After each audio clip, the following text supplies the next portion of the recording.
The National Transportation Safety Board says when Boeing was developing its 737 MAX aircraft, it overestimated how well pilots could respond if the flight controls were to malfunction.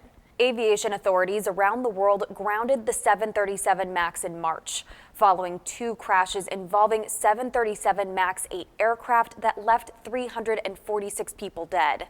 The NTSB issued a series of safety recommendations to the FAA Thursday after looking into the safety evaluation process for the aircraft's Maneuvering Characteristics Augmentation System, or MCAS. Preliminary reports on the 2018 Lion Air crash and the Ethiopian's airline crash in March suggest pilots of both planes might have had trouble with that safety feature. The MCAS pulls the plane's nose down automatically if data says the nose's angle is too high.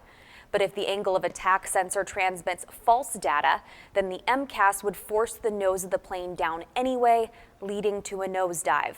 As part of its investigation, the NTSB discovered both Boeing and the FAA didn't take variances of human behavior into account when they were designing and certifying the jets.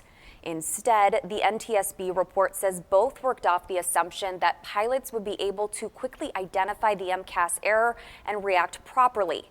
Additionally, it said Boeing and the FAA did not consider how pilots would react if multiple alarms and alerts were all going off at once in the cockpit.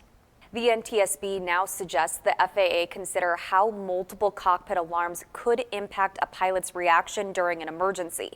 The agency also says the FAA needs to create a standard process for validating any assumptions about a pilot's behavior. Boeing's been working on an update for its MCAS software and hopes to get its grounded 737 MAX aircraft back in the air in the U.S. by the end of the year. But the FAA's administrator already said there's no timeline to recertify the jets.